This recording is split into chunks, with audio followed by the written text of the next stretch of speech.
السلام علیکم ورحمۃ اللہ وبرکاتہ۔ امید کرتا ہوں کہ آپ حضرات خیریت سے ہوں گے۔ ناظرین، قرآن کریم کو چھوڑ کر تعلیمی حلقے میں شرکت کرنا کیسا ہے؟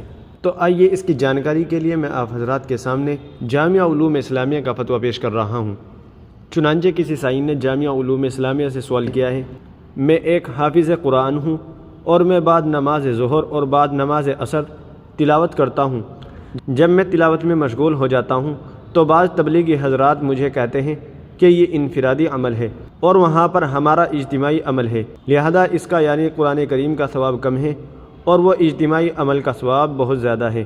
اور بعض کہتے ہیں کہ قرآن کی تلاوت قطرہ ہے اور تبلیغی عمل کا ثواب مثل دریا ہے، اور بعض تو اس حد تک کہتے ہیں کہ جب اجتماعی عمل شروع ہو تو قرآن کی تلاوت کا کوئی فائدہ نہیں ہے۔ برائے مہربانی میری رہنمائی کرے۔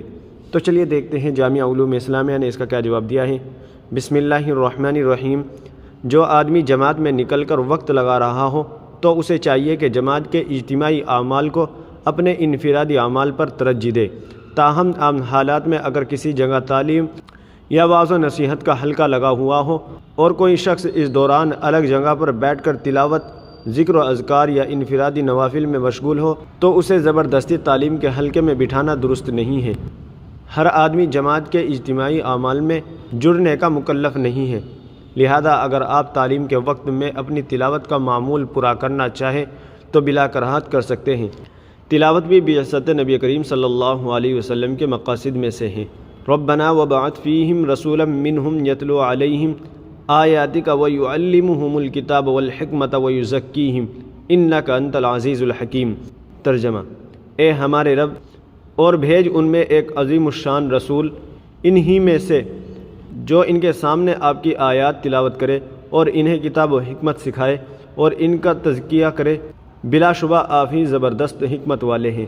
ہاں، اتنا اہتمام کر لیں کہ تعلیم کی جگہ سے ہٹ کر بیٹھ جایا کرے تاکہ اس میں خلل نہ آئے۔ فقط واللہ عالم، دارالفتہ جامعہ علوم اسلامیہ، علامہ محمد یوسف بن نوری، ٹاؤن۔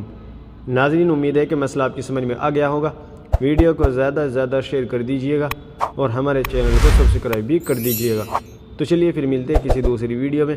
السلام علیکم ورحمۃ اللہ وبرکاتہ۔